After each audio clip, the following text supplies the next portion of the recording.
भंडार स्थित श्री श्री जगन्नाथ मंदिर प्रांगण में बुधवार से जगन्नाथ सेवा समिति ट्रस्ट के तत्वाधान में भव्य प्राण प्रतिष्ठा समारोह का शुभारंभ हुआ। समारोह की शुरुआत गालूरी प्राचीन रंकिनी मंदिर के बाबा विनय दास के द्वारा नारियल फोड़कर की गई। इस 2 दिवसीय अनुष्ठान में मंदिर परिसर आध्यात्मिक माहौल से सराबोर हो उठा। बुधवार को कलश अधिवास, मंडप पूजन, यज्ञ आरंभ, सूर्य देव की पूजा, पार्श्व देवताओं का निद्रा घाट, अधिष्ठापन जैसे धार्मिक क्रियाकलाप संपन्न हुए। देवताओं का आवाहन विधिवत मंत्रोच्चार के साथ किया गया। समारोह में भाग लेने वाले उड़ीसा से विख्यात वैद्यज्ञ तपन किशोर दास, गोकुल नंदपति, मानस पाठी व रघुनाथपति पहुंचे हैं। वहीं स्थानीय विद्वान निरंजन सतपति, मृणाल राय, अजीत घोषाल और अशोक पाठक भी आयोजन में सहयोग दे रहे हैं। गुरुवार को दूसरे दिन 108 कलशों से 35 देवी देवताओं का महास्नान कराया जाएगा। इसके पश्चात मंगलादि पूजन, चक्र अधिष्ठापन, ध्वजा अधिष्ठापन, देव प्रतिमाओं की स्थापना एवं पुनर्हुति की जाएगी। पूजा अनुष्ठान के पश्चात भव्य प्रसाद वितरण का आयोजन भी किया गया है। मंदिर समिति के अनुसार यह आयोजन 3 जुलाई तक चलेगा। इस दौरान समस्त पार्श्व देवी देवताओं की विधिवत प्राण प्रतिष्ठा की जाएगी। प्रतिष्ठा कार्यक्रम प्रतिदिन सुबह 8 बजे से आरंभ होगा। समिति ने क्षेत्रवासियों से अनुरोध किया है कि वे सब परिवार इस पावन अवसर पर मंदिर पहुंचकर पुण्य लाभ अर्जित करें। मौके पर जगन्नाथ सेवा समिति ट्रस्ट के सदस्य और घाटशिला अनुमंडल से काफी संख्या में श्रद्धालु उपस्थित थे। श्री श्री जगन्नाथ मंदिर प्रांगण में लक्ष्मी ग्रुप के द्वारा 2 दिवसीय भव्य सांस्कृतिक कार्यक्रम का आयोजन किया गया। दूसरे दिन कार्यक्रम की शुरुआत आरती और गणेश वंदना और रथ की पूजा से हुई, जिससे वातावरण भक्तिमय हो गया। इसके पश्चात भावपूर्ण गीतों की प्रस्तुति दी गई और बच्चों द्वारा प्रस्तुत किए गए मनमोहक नृत्यों ने उपस्थित श्रद्धालुओं का मन मोह लिया। कार्यक्रम के अंत में प्रसाद का वितरण किया गया। इस आयोजन में स्थानीय श्रद्धालुओं सहित बड़ी संख्या में लोग उपस्थित रहे और कार्यक्रम का आनंद लिया।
सामाजिक न्याय और वंचित वर्ग की आवाज रहे घाटशिला के पूर्व विधायक स्वर्गीय कॉमरेड बास्ता सोरेन की स्मृति में बुधवार को विभूति संस्कृति संसद मंच पर श्रद्धांजलि सभा का आयोजन किया गया।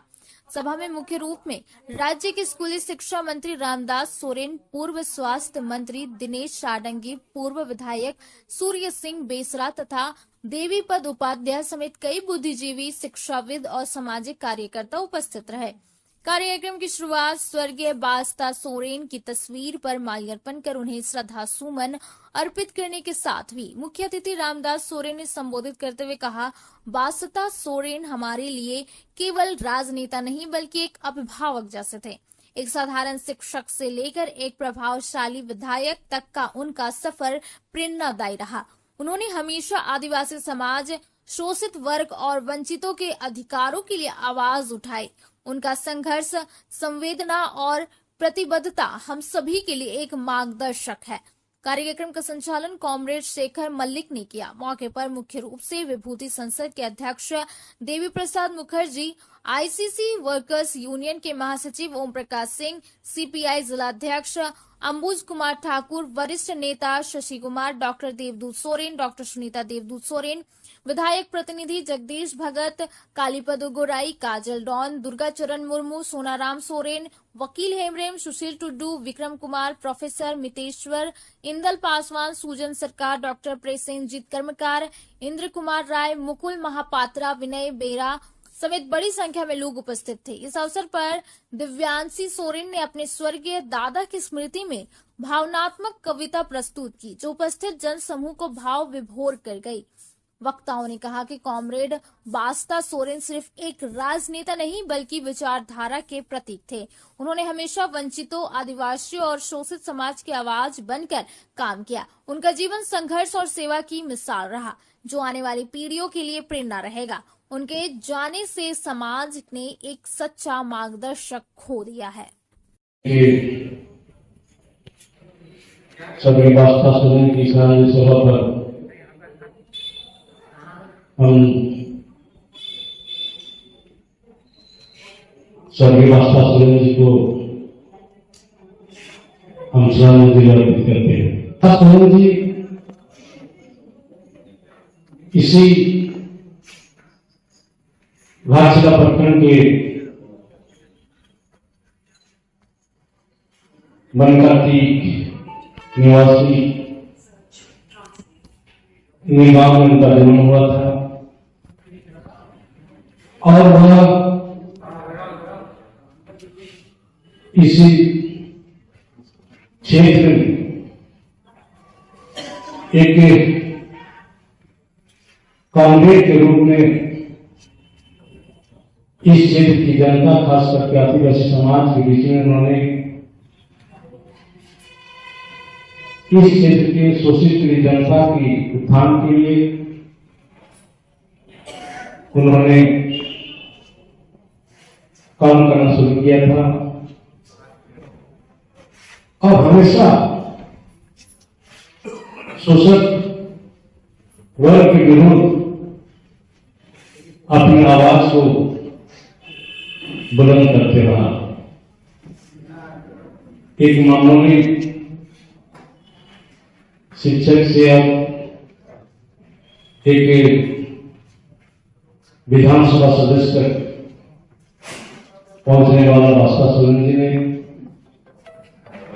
इस क्षेत्र के प्रति उनकी काफी यहाँ के लोगों के साथ लगाव रहा। उनका एक सोच रहा, खास करके आदिवासी समाज के लोगों के बीच, उनको यहाँ के आदिवासियों के साथ शोषण, अत्याचार या किसी तरह का घटना अगर उनके कानों तक पहुंचता तो उसे बर्दाश्त नहीं करते थे।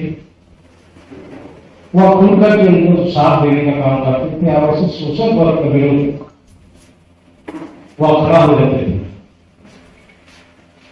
निश्चित तौर पर आज जिस संगठन में उन्होंने काम कर रहा था वहां के क्षेत्रीय शिक्षक के रूप में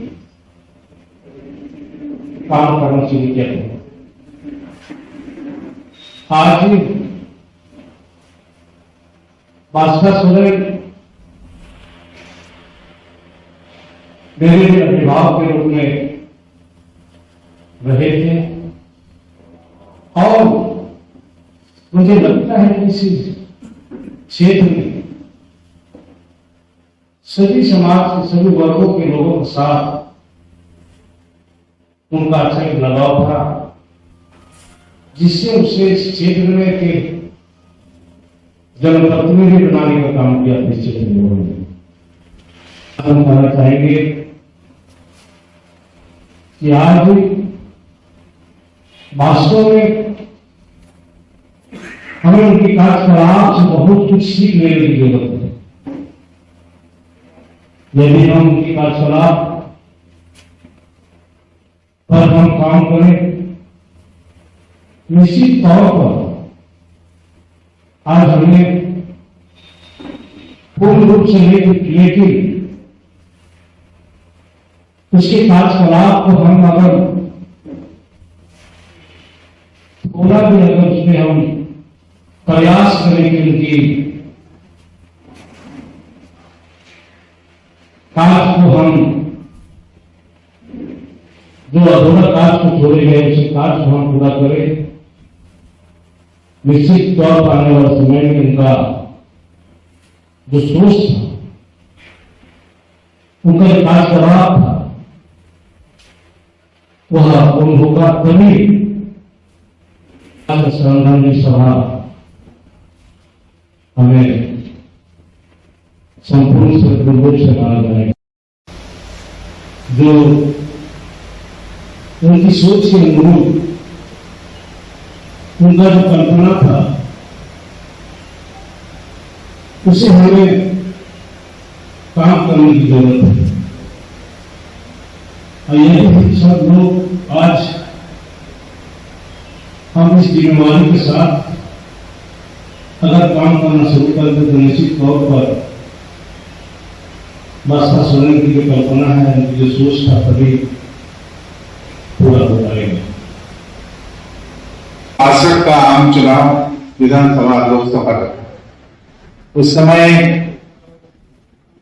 समूचे सिंहभूम जिले में भारतीय कांग्रेस, राष्ट्रीय कांग्रेस ने स्थानीय उम्मीदवार को दरकिनार करके दक्षिण भारतीय लोगों को टिकट देने का काम किया था। चक्रधरपुर से आनंद राव, जमशेदपुर से श्रीमती मधु ज्योत्सना अखौरी और विजय गोपाल, बारागौड़ा से एम फ्रांसिस, इस तरह से सारे जनरल सीट में दक्षिण भारतीय उम्मीदवार लोगों को उम्मीदवार रखा। कांग्रेस में विद्रोह हुआ और जिस बात का जिक्र बाबूजी कर रहे थे, हमारे बारागौड़ा के पूर्व विधायक स्वतंत्रता सेनानी किशोरी मोहन उपाध्याय, मेरे स्वर्गीय पिता तारापुर शरंगी, अरविंद घोष, अर्जुन मिश्र जैसे लोग, सब लोग 17 साल से वो मेरे पास थे। इतना तो मैं अपने पापा के साथ सिर्फ इतने ही साल रही, तो आप समझ सकते हैं कि वो एक जुड़ाव किस तरह का रहा होता है, ये बताना मुश्किल है। वो सिर्फ मेरे ये पिताजी नहीं थे, वे मेरे मार्गदर्शक थे। जब पहली बार जब मैं ऐसे ही सोशल वर्क करती थी 2017 में, तो बहुत लोगों ने कहा कि मैडम आपको राजनीति में आना चाहिए, आपके पिताजी भी रहे हैं, आपका विरासत भी है, आप आइए। इससे पहले मैं कभी सोची नहीं थी कि राजनीति जैसा शब्द मेरे लिए बिल्कुल नया था। बहुत लोग बोला तो फिर मुझे लगा कि हाँ, कुछ बड़ा करने के लिए राजनीति में आना जरूरी है। डॉक्टर बन करके मैं लोगों की सेवा कर सकती हूँ, लेकिन बहुत छोटे पैमाने पे। बड़े पैमाने पे करने के लिए आपको कुछ बड़ा सोचना पड़ता है। जाके पापा जी बोले ठीक है, बोले तो बस किसी चीज को तुम याद रखना, चाहे तुम जैसे भी करो, जिस भी तरीके से करो, लेकिन इसको हमेशा जीवन भर याद रखोगे, तभी तुम राजनीति में जाओ। तो इस तरह से मेरा पिताजी से इस तरह का रिश्ता था। कभी भी कुछ भी प्रॉब्लम होता था, कुछ भी बातें होती थी, बैठ करके वो मुझे अपने जमाने की बहुत